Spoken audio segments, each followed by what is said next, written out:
Hi, gentlemen. It is Mrs. Boomhauer here. I am going to be providing with you today another ELA lesson. Our lesson today's focus is going to be on author's perspective. And as you can see on our slide, I have up here author's perspective and our LEQ and objective. Here's our LEQ for today. How does an author's perspective differ or is similar to the reader's? Is it okay to have different points of views? Objective. I can identify and explain the author's perspective within a text. And our standard for today we're focusing on is RI 2.6. Now, before we dive into our anchor charts and then lesson, you're probably wondering, what is author's perspective and what does that mean? Now, for all of you, this should be review because we did do this while you're in school. But if not, and you forgot, or maybe need a little refresher, that's what this is for. On the screen, it says author's perspective, how the author feels about what he or she wrote. So when you're thinking of an author's perspective, you're thinking about their opinion and how they feel about what they wrote. Now, sometimes it could be positive things where they are persuading you and they feel good about something and they're interested or like something. Other times it could be the opposite. It might be against something or it might be negative and they don't like something. Example, bananas are the best fruit. Now, you might agree with that author or you might disagree. But if the author is saying that bananas are the best fruit, that author is going to be continuing to write its passage based off bananas and giving evidence to say how good bananas are, how great they taste, how good they are for you. Text evidence. The reason or reasons an author gives to support the way they feel about the topic they wrote. So the example says bananas make our bodies healthier and happier. So we know that this author feels or has a perspective on bananas and that he or she likes bananas. And the reason why he or she likes bananas is because bananas make your body healthier and happier. Here is our anchor charts for today. There's one on the left and one on the right. The anchor chart on the left says author's perspective, the opinion the author has about what he or she is writing, or what the author thinks or feels about a subject. Now, again, when you're writing something, you could be writing about your favorite sport, and we're all given the opportunity to be opinionated on whatever we want. So you might like basketball, I like baseball. When you're writing your piece, or you're writing your essay, or your paragraph, as you, the author, you're going to be writing details to back up your opinion. On the right-hand side, author's perspective, how the author feels about the topic, opinions and beliefs. Sometimes you can tell if the author is for or against something based on reading the passage or story. Ways you can identify these: problem and conflict, characters' actions, characters' feelings, and the character's language and dialogue. A great sentence starter for if you have to answer a extended response would be, I can tell the author of this book is feeling, and then finish. Here's our first slide today on our guided notes. I'm going to read you the passage for the first read. You're going to be using your tracking eyes and finger to track along on your screen with me. Our first read today for our story is called Stay Safe in the Sun. Going out in the burning sun without sensible protection is extremely dangerous. The first reason is that you can get awfully sunburnt. Have you ever been sunburnt before? It hurts. The second reason is that you can get horrible skin cancers because of the damaging light rays. Another reason is that too much time out in the bright sunlight can badly hurt your eyes. That's why you should wear sunglasses. Playing outside is fun, and it's important to go outside and get fresh air. However, remember to wear a hat, put on a shirt, use sunscreen and sunglasses when you're out in the sun. Please read for a second time on your own, 30 seconds. Go.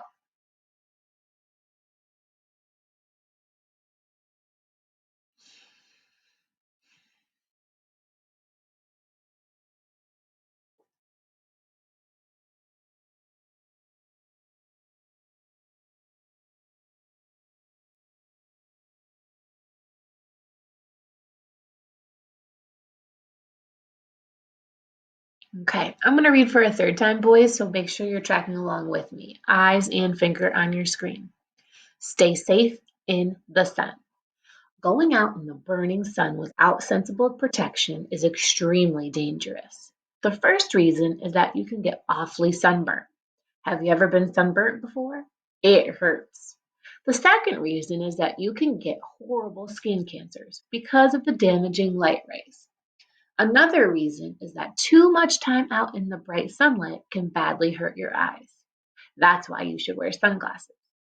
Playing outside is fun, and it's important to go outside and get fresh air. However, remember to wear a hat, put on a shirt, use sunscreen and sunglasses when you are out in the sun. Question number 1. What is the author's perspective about being out in the sun?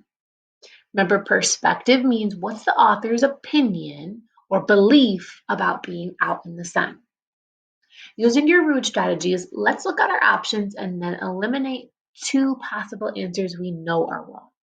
Option 1, he or she thinks that you shouldn't go outside. B, he or she thinks you should wear pants and long sleeves always. C, he or she thinks you should go outside but be smart and wear protection. D, he or she thinks you should go outside without any protection. So I know 2 right now that I could eliminate that are very silly answers that I know are wrong. Hopefully you know 2 as well. Watch my screen. I'm going to eliminate A because the author isn't telling us that you shouldn't go outside.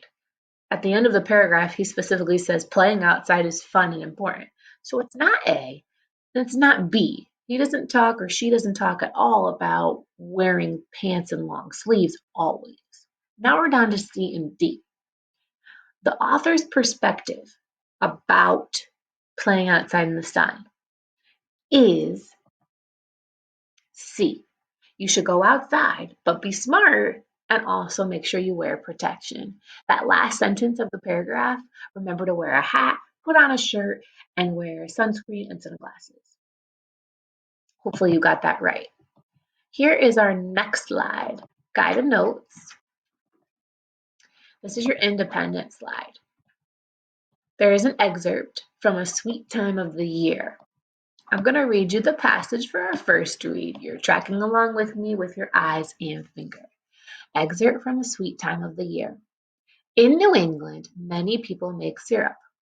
There are several steps in making it. First, you have to tap the tree. This means that you drill a hole in the trunk of a sugar maple tree. Then you put in a tap or a tube. The sap flows from the tree into a bucket. When the bucket is full, workers pour the sap into a big vat. The vat is used to boil the sap over a fire. Please read for your second close read on your own. 30 seconds, go.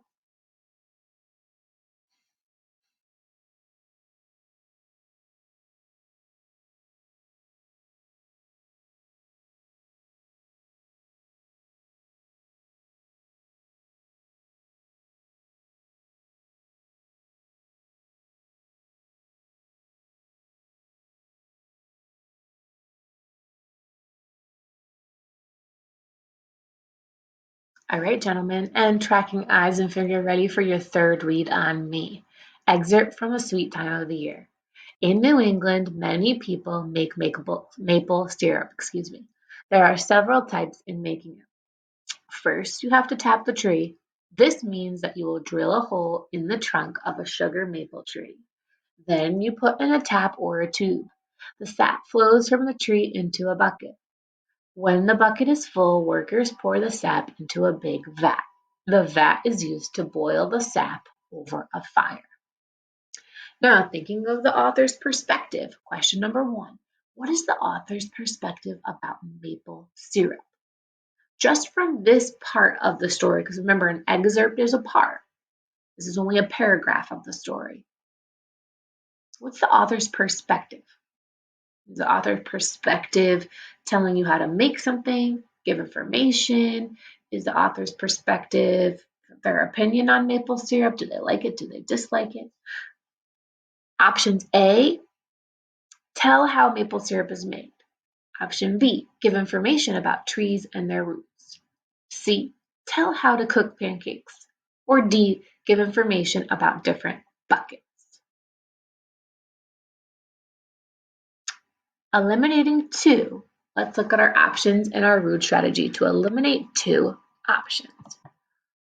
B, give information about trees and roots. So we know that we're talking about a tree because it's a maple tree, but we're not talking about just trees and their roots. That one's not right.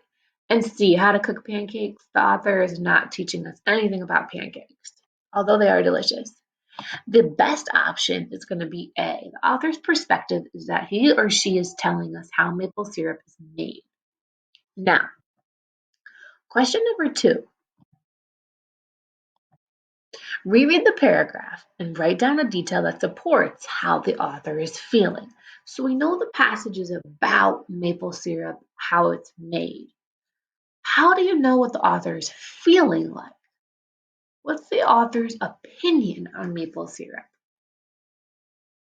Now remember, this is an extended response. So we want to restate the question somehow by saying, after I reread the paragraph, I know that the author is feeling. 15 seconds. How do you think the author is feeling? Fill in the blank.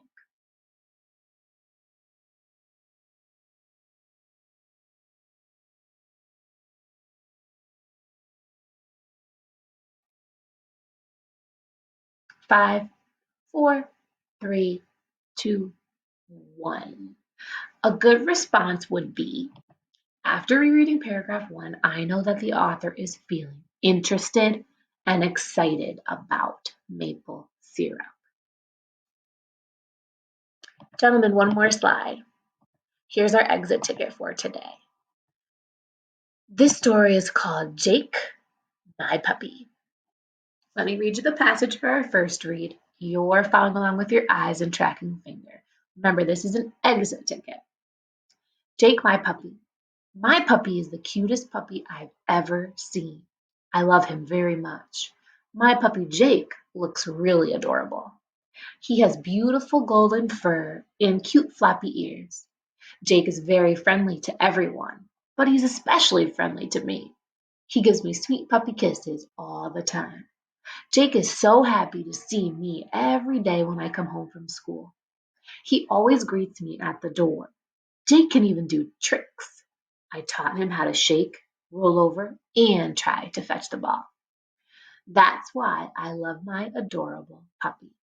Please read for a second read on your own. I'm going to give you 40 seconds. Go.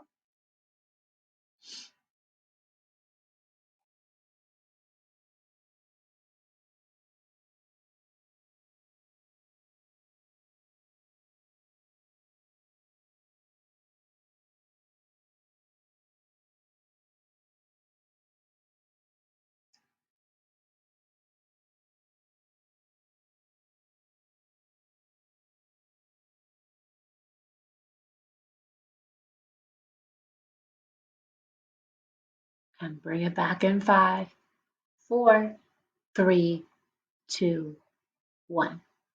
Gentlemen, I'm going to read you your exit ticket for a third time. Jake, my puppy. My puppy is the cutest puppy I've ever seen. I love him very much. My puppy Jake looks really adorable. He has beautiful golden fur and cute floppy ears. Jake is very friendly to everyone, but he's especially friendly to me. He gives me sweet puppy kisses all the time. Jake is so happy to see me every day when I get home from school. He always greets me at the door. Jake can even do tricks. I taught him how to shake, roll over, and to fetch a ball. That's why I love my adorable puppy. One question for your exit ticket, boys. Let's get this right. After reading the text, what is the author's opinion on Jake? Use your root strategies and eliminate options you know are wrong. I'll read you them. A. The author feels that Jake is a bad dog and doesn't listen. B. The author feels that Jake is the cutest, sweetest, friendliest dog. C. The author feels that Jake needs to learn how to do more tricks. Or D. The author feels that Jake is a happy puppy. 15 seconds, and then I'm going to show you the two that I eliminated.